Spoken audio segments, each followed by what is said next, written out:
મિત્રો જોઈએ આજે આપણે સક્રિયકરણ ઉર્જા આધારિત એક અન્ય દાખલો અને તેના પછી લઈશું આપણે એમસીક્યુઝ. વિવિધ પરીક્ષાઓમાં જે પ્રશ્નો પૂછાઈ ગયા છે સ્પર્ધાત્મક પરીક્ષાઓના પ્રશ્નો થોડું ડિસ્કશન આપણે કરીશું. અત્યારે લઈએ આપણે એક દાખલો જોઈએ. 298 કેલ્વિન તાપમાને 298 કેલ્વિન તાપમાને એક પ્રક્રિયાને 10% પૂર્ણ થવા માટેનો સમય એ 308 કેલ્વિન તાપમાને એ જ પ્રક્રિયાને 25% પૂર્ણ થવાના સમય જેટલો છે. એનો મતલબ એવો થયો એક પ્રક્રિયાને 298 કેલ્વિન તાપમાને કરો છો અને જે સમય લાગે એ જ સમય 308 સેલ્સિયસ તાપમાને કરો છો એટલો જ લાગે છે. પણ પેલી પ્રક્રિયામાં 10% પ્રક્રિયા પૂર્ણ થાય છે અને પેલામાં 25% પ્રક્રિયા પૂર્ણ થાય છે. જો એવું હોય તો તમને એ આવૃત્તિ અવયવ આર્હેનિક ક્ષેત્રાંક એનું મૂલ્ય આપેલું હોય તો 318 કેલ્વિન તાપમાને તમારે સક્રિયકરણ ઉર્જા પણ શોધવાની છે અને કે પણ શોધવાનું છે ભેગા છે. રાઈટ? તો ચાલુ કરીએ આપણે આ ટોપિક. શું કહેવા માંગે જોઈએ? જો અહીંયા 298 કેલ્વિન તાપમાને 10% પ્રક્રિયા પૂર્ણ થવાનો સમય એટલે હું પ્રથમ ક્રમની આ પ્રક્રિયા એમાં લખીશ k બરાબર 2.303 નીચે t log of r0 upon r. અહીંયા 10% વાળી પ્રક્રિયા લખું છું એટલે મારું હેડિંગ માં 10% આવશે. t10%. બરાબર? એનો મેં અત્યારે વેગતરણ કર્યો k1 સામે હું લખીશ આવી જ રીતે k2 is equal to 2.303 નીચે 25% પ્રક્રિયા પૂર્ણ થવાનો છે into log r0 upon ના. ચલો મને રાખો. આટલું થયા પછી હું એક કામ કરીશ. 10% પ્રક્રિયા પૂર્ણ થવાનો સમય આનો મતલબ એવો થયો કે તમારી પાસે આ t10 ઉપર લઈ લઈએ is equal to 2.303 નીચે k1 log શરૂઆતમાં સાંદ્રતા 100%. 10% પ્રક્રિયા પૂર્ણ થઈ મતલબ 100 minus 10.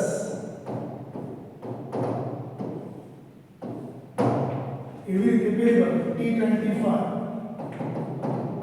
is equal to 2.303 नीचे के 2 log of 100% upon 25% प्रक्रिया पूर्ण 100 minus 25%. આટલું બતાયા પછી શું કરીશું? t10% is equal to 2.303 નીચે k1 into log 100 upon percent क्या 100 upon 90 100 upon 90. एक काम करिए जो करेंगे 100 भाग्या 90 is equal 1.1111 અને આ બાજુ t25% is equal to 2.303 upon k2 log 100.75.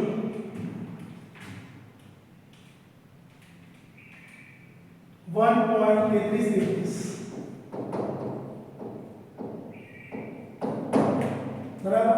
હવે એક કામ કરીએ. આ બંને સમય સરખા પરંતુ हम बोल्या कि અહીંયા 10% પ્રક્રિયા પૂર્ણ થવાનો સમય અને 25% પૂર્ણ થવાનો સમય સમાન છે.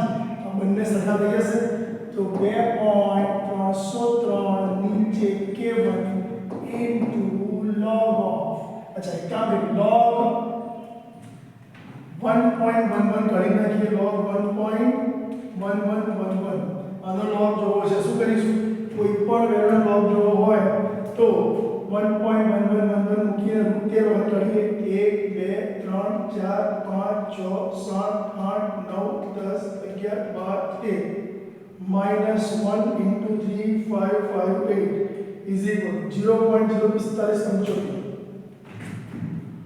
0.045 આપણે સાથે લખીએ છીએ બરાબર આ તમારો is equal to પહેલી બાજુ 2.303 નીચે K2 into 1.3333 રાઈટ એટલે શું આવશે 1.3333 કે 1 2 3 4 5 6 7 8 9 10 11 12 13 -1 into 3558 is equal to 0.1249.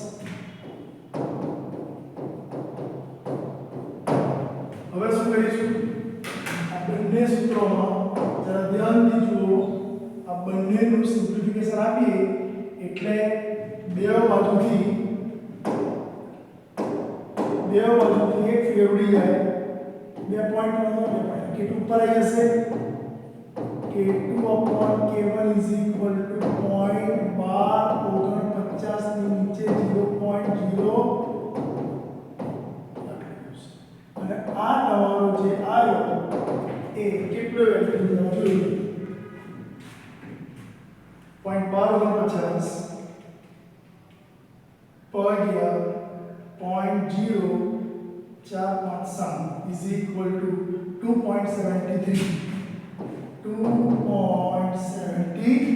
આ તમને શું મળ્યો K2/K1 હવે મિત્રો શું કર્યું આપણે જરા જોયું જો આપણને જે આપ્યું છે એનું આપણે આગળ વધ્યા કે ભાઈ 298 કેલ્વિન તાપમાને 10% પ્રક્રિયા પૂર્ણ થવાનો સમય અને 308 કેલ્વિન તાપમાને 25% પ્રક્રિયા પૂર્ણ થવાનો સમય બહુ થશે તો એ કરતા સાજુ આપતા આપણે બે સમય સરખા કર્યા તો K2/K1 મળ્યો હવે મિત્રો તમે જાણો છો કે K2/K1 જો મળી જાય તો આપણી પેલી જે મેઇન ફોર્મ્યુલા છે બે તાપમાનના બે રેઝન એમાં જતા જાય ચલો હવે ચાલુ કરીએ આપણે એમાંથી આપણને શું મળશે સક્રિયકરણ ઊર્જા મળશે શું મળશે સક્રિયકરણ ઊર્જા જોઈ લઈએ કેવી રીતે મળે છે અહીંયા log of K2/K1 is equal to energy of activation upon 2.303 R 1/T1 minus 1/T2 चलो log K2/K1 અંદર મળી ગયું 2.73 એક કામ કરીએ 2.73 ની પાછળ 30 છે એ પણ લખી દઈએ કેમ કે આપણે એક્યુરસી વાળો જવાબ આવશે તો 2.73 is equal to energy of activation શોધવાની છે 2.303 into R ની વેલ્યુ 8.314 ટેમ્પરેચર પહેલું 298 હતું ને માઈનસ બીજું 308 હતું અને આના ઉપરથી ચલો હવે લઈશું log of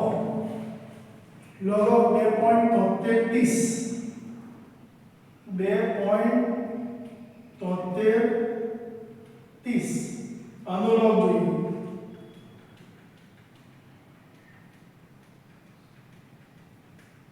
-1 into 3558 0.4366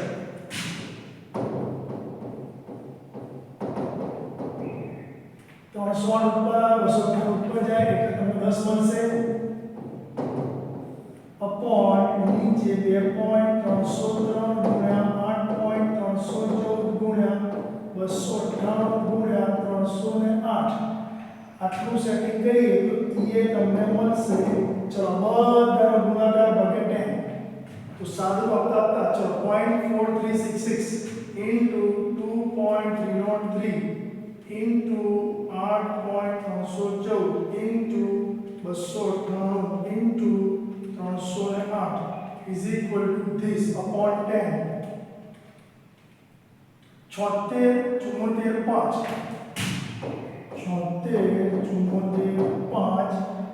kilo joule પર મોલ જો કિલો જૂલ પર લઈ લેવી હોય તો 76.74 આ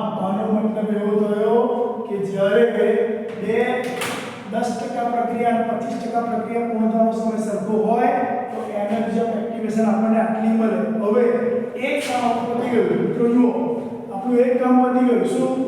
એનર્જી ઓફ એક્ટિવેશન. હવે કે લાવવાનો 318 તાપમાને કે લાવવો હોય તો એ તમને આપેલો જ છે. તો એના માટે વર્ક કરીએ. હવે તમારે આર્હેનિયસનું એક ટેમ્પરેચર ને એક વેગ અચળાંક હોય એવું સૂત્ર મૂકવાનું છે. ચલો મને કહો. હું લખી શકું અહીંયા કે log k, Arrhenius equation log k બરાબર log a minus a upon 2.303 RT. એમાંથી તમારો k અત્યારે log k એ લાવવાનો છે. log a ની વેલ્યુ કેટલી આપી છે? 4.5 ગુણ્યા 10 ની 10 ઘાત second inverse minus energy of activation લઈ આવ્યા 76745 જૂલ પર જઈએ આપણે, કિલોમાં જવું નથી, બરાબર, અપોન 2.303 આ ઇન્ટુ આની વેલ્યુ કેટલી હતી આપણી 8.314 ટેમ્પરેચર 318 એટલું જ આપણને. તો આનો મતલબ એવો થાય બધાનું સિમ્પ્લિફિકેશન કરતા કરતા log k તમને મળી જશે. ચલો log 4.5 વત્તા 10 log 10 માઈનસ આટલાનું સિમ્પ્લિફિકેશન કરી દઈએ. ચલો 76745 ભાગ્યા 2.303 ભાગ્યા 8.314 ભાગ્યા 318 ઇઝ ઇક્વલ ટુ 12.60 આટલો જ હતો. આ 10 log 10 એટલે 10 જવાબ આવે. આ log 4.5 ચલો log 4.5 કરી નાખીએ આપણે. અચ્છા પહેલી વાર log 10 છે એટલે ફરી જોઈએ log 10 to -10 છે, log 10 to 10 છે. ચલો બરાબર છે. ઓકે, હવે અહીંયા log 4.5 જોઈ લઈએ. 4.5 નો log 1 2 3 4 5 6 7 8 9 10 11 12 13 -1 into 3 5 5 8 is equal to 0.6533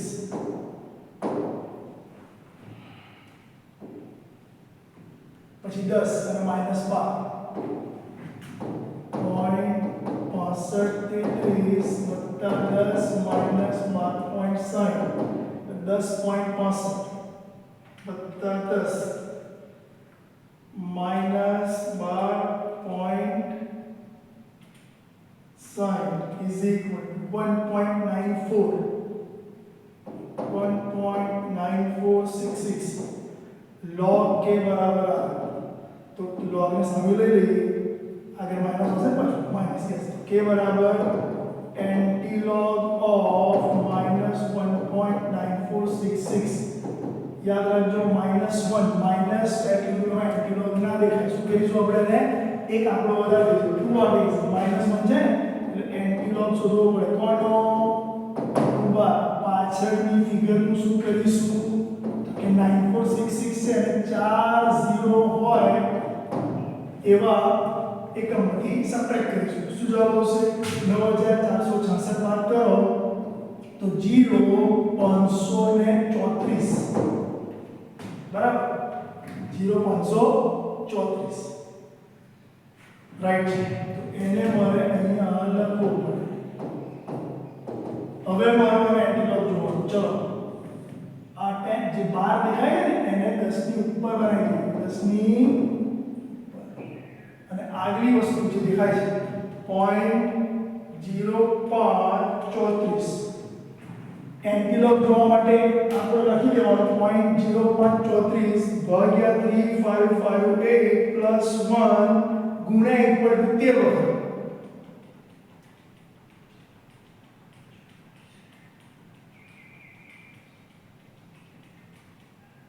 1.13 આ તમારો જવાબ. 1.13 શું આ રેટ કોન્સ્ટન્ટ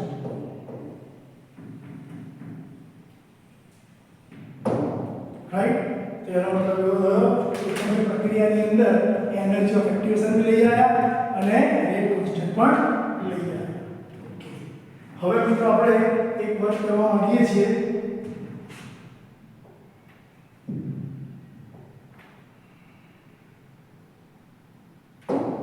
હવે એક્ઝામ્પલ તરીકે શરૂ કરી દઈએ છીએ.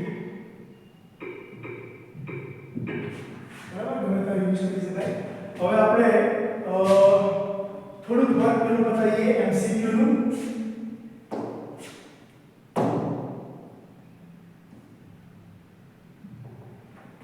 થોડુંક વર્ક ચાલુ કરીએ MCQ માટે. ચલો મિત્રો, તમને અત્યારે થોડા ક્વેશ્ચન્સ આપેલા છે. એ ક્વેશ્ચન્સ ડિસ્કશન કરતા જઈએ છીએ, રાઈટ?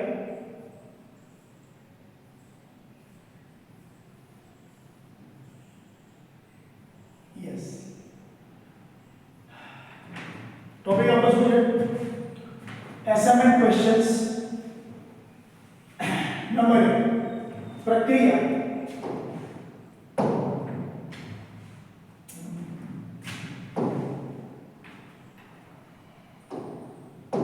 ઉપર કરતા રહીશું. અહીં પ્રક્રિયા આપી છે N2O5 ના વિઘટનની, બરાબર? અને એ વિઘટનની પ્રક્રિયામાં ઉપર કલર લખી કરીએ આપણે. યસ. આ પ્રક્રિયામાં વેગ અચળાંક, ધેટ મીન્સ તમને આપ્યો છે A. બીજું વેગ પણ આપ્યો છે. વેગ મતલબ રેટ. તો બેની ઉપરથી સાંદ્રતા કેટલી થાય? એક કામ કરો, કોઈ પણ પ્રક્રિયાનો રેટ લાવો હોય તો શું લખો છો? Rate is equal to K into reactant raise to. અચ્છા, પ્રથમ ક્રમની પ્રક્રિયા કેમની ખબર પડશે? કેમ કે આ વિઘટનની પ્રક્રિયા છે. એ બંધ કરવું પડશે. તમારી પાસે વેગ છે તો કે આ છે વેગ છે. તમારી પાસે વેગ અચળાંક છે કે આ છે વેગ અચળાંક છે. સાંદ્રતા મળે કે ના મળે? તો r ને કરતા બનાવી દેવાનું છે. એટલે 0.80 કેન્સલ. Right? Thereafter, પ્રથમ ક્રમની પ્રક્રિયામાં log a - x versus t નો આલેખ સીધી રેખા મળે છે. ઋણ ઢળનું મૂલ્ય કેટલું? તો યાદ રાખજો, પ્રથમ ક્રમની પ્રક્રિયા તમને આપી હોય તો ઢળ કેટલો મને પહેલા વાત કરી આપણે. પ્રથમ ક્રમની પ્રક્રિયા આપી હોય તો તમે આવું લખો છો કે log r વર્સિસ t નો આલેખ આ પ્રકારનો હોય છે. ઢળ બરાબર -k/2.303 આ ઢળ છે. જો ઋણ ઢળ ગયો હોય અહીં માઈનસ કરવાનો, અહીં માઈનસ પ્લસ, આટલો જવાબ આવતો. ઋણ ઢળ ગયો હોય તો રાઈટ જવાબ આવી ગયો. રાઈટ છે. ત્યાર એના પછી પ્રથમ ક્રમની પ્રક્રિયામાં log k વર્સિસ 1/t નો આલેખ દોરીએ અને ઢળ સીધી રેખા જો મળતો હોય તો મૂલ્ય કેટલું? તો સાહેબ આના માટે શું હશે? પ્રથમ ક્રમની પ્રક્રિયામાં log k 1/t એટલે તમારા સક્રિયકરણ ઊર્જાની વાત આવે. જવાબ આવશે -ER ની જગ્યાએ 2.303.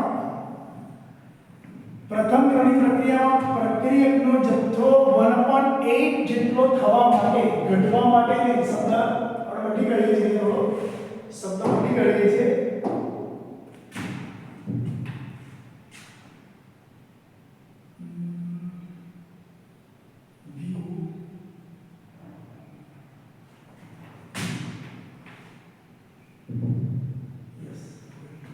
અહીંયા ક્વેશ્ચન થઈ ગયો. યસ, 1/8 જેટલો થવા માટે લખીશું, ઘટવા માટે નહીં.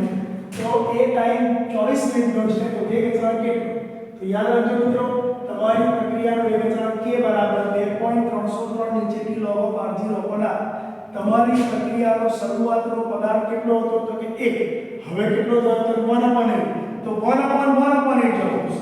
તો તમારો આન્સર આ ટાઈપનો આવશે. જોઈ લો.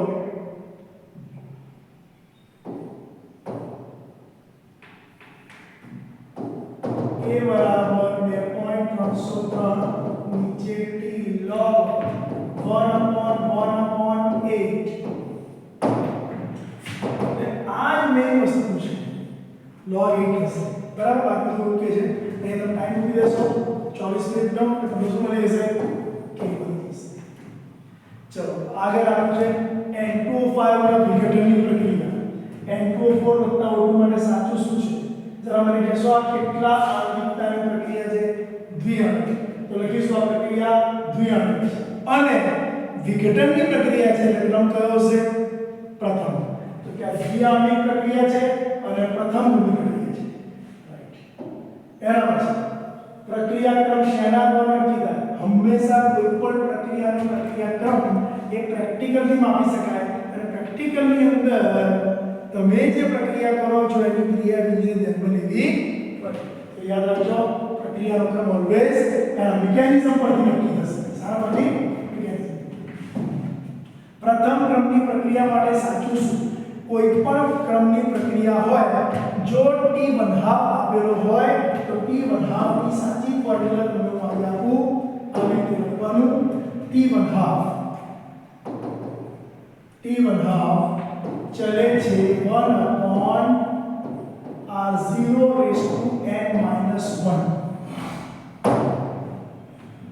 બરાબર અહીંયા તમારે પ્રક્રિયાની સાંદ્રતાનો n - 1 પ્રથમ ક્રમની પ્રક્રિયા આપી હોય તો t1 હાફ ચલે છે 1/1 - 1 કરી લેવાનું આનો મતલબ કે 1 - 1 0 તો t1 હાફ r પર આધારિત નથી તો t1 half does not affected on r so r = 0 થશે તો યાદ રાખો પ્રથમ ક્રમની પ્રક્રિયા માટે એવું બદલાવો કે જેમાં r ના હોય હવે અહીંયા r ની જગ્યાએ a મૂક્યો છે તો a = 0 થઈ જશે બોલો ઓકે યસ એના પછી સારા ક્વેશ્ચનમાં આપણે આગળ વધી રહ્યા છીએ આરએનએસ આલેખમાં આંતરછેદનું મૂલ્ય કેટલું વેરી ઈઝી અહીંયા તમે જો તમારો આલેખ ln વાળો બનાવો છો તો એ મુજબનો હશે જો હું હવે લખી દઉં ln k is equal to ln a minus ea upon rt and if I want to draw the graph of ln k versus 1/t then it will be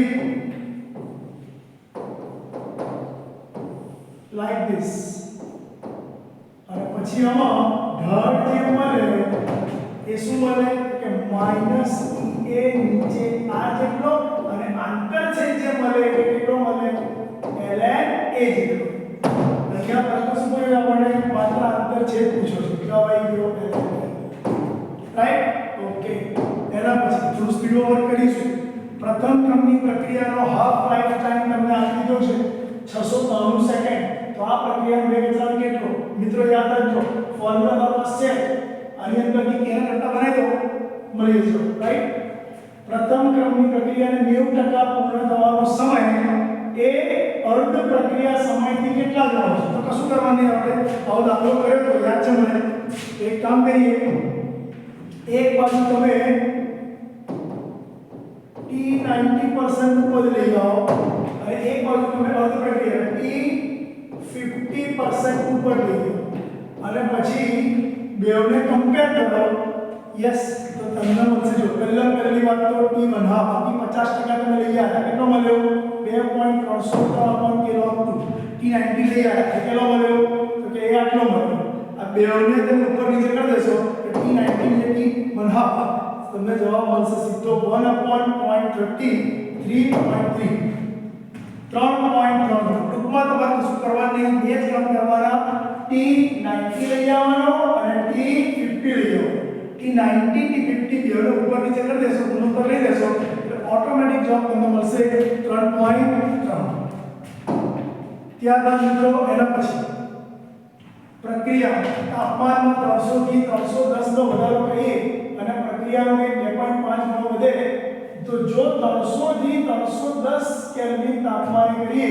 તો વેગ અચળાંક કેટલા ગણો વેગ જો 2.5 ગણો વધતો હોય તો વેગ અચળાંક થી 1.5 ગણો જ વધે મિત્રો યાદ રાખજો ઓકે આ દાખલો છે જ નહીં ચલો એના પછી H2Cl2 પ્રક્રિયામાંથી HCl બનાવે અને આ પ્રક્રિયામાં સૂર્યપ્રકાશ મૂક્યો યાદ રાખજો સૂર્યપ્રકાશ મૂકવાથી હંમેશા પ્રક્રિયા શૂન્ય ક્રમની હોય ઓકે ચલો રાસાયણિક પ્રક્રિયા માટે કયો અપૂર્ણાંક કદાપી હોઈ શકે નહીં અપૂર્ણાંક પણ ના હોઈ શકે આણ્વિકતા કોઈ દિવસ અપૂર્ણાંક ના આવે, યાદ રાખો, right?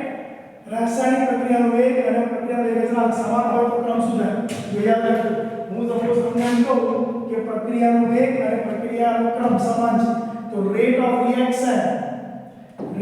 reaction will be written as minus dr upon dt is equal to k into r raised to. અચ્છા, હવે મને ખાલી કહો આ વેગ અને વેગ અચળાંક સમાન ક્યારે થાય? જો આ 0 હોય ત્યારે r0 આટલું હોય તો મને સમાન થઈ જાય, મતલબ કે તમારી પ્રક્રિયાનો ક્રમ કેટલો હતો? 0. યાદ રાખો, શૂન્ય ક્રમની પ્રક્રિયા હોય ત્યારે જ વેગ અને વેગ અચળાંક ઇક્વલ થાય. ત્યારબાદ એના પછી એક પ્રક્રિયા આપી છે N2 3H2 રિવર્સિબલ 2 એમોનિયા. આ પ્રક્રિયામાં સાચું વિધાન શું? આપણે જાણીએ છીએ કે જો પ્રક્રિયા માટે લઈએ તો -d of dt -d/dt of N2 is equal to -1/3 d/dt of H2 is equal to +1/2 d/dt of M1. તો આવી ફોર્મ્યુલા કઈ જગ્યાએ છે સુધી કરો, બરાબર? એમાંથી ત્રણ ફોર્મ્યુલામાંથી કોઈ પણ બે લઈ લઈએ, જવાબ મળી જશે. જવાબ હશે અહીંયા પ્રથમ ક્રમની પ્રક્રિયામાં આટલી સેકન્ડમાં સાંદ્રતા 800 થી 50 થઈ ગઈ, 800 થી ઘટીને 50 થઈ ગઈ. જો તમને ટાઈમ આપેલો હોય તો વેગ અચળાંક કેટલો? તો યાદ રાખજો, k ની ફોર્મ્યુલા મૂકી દેવાની, k બરાબર શું આવશે?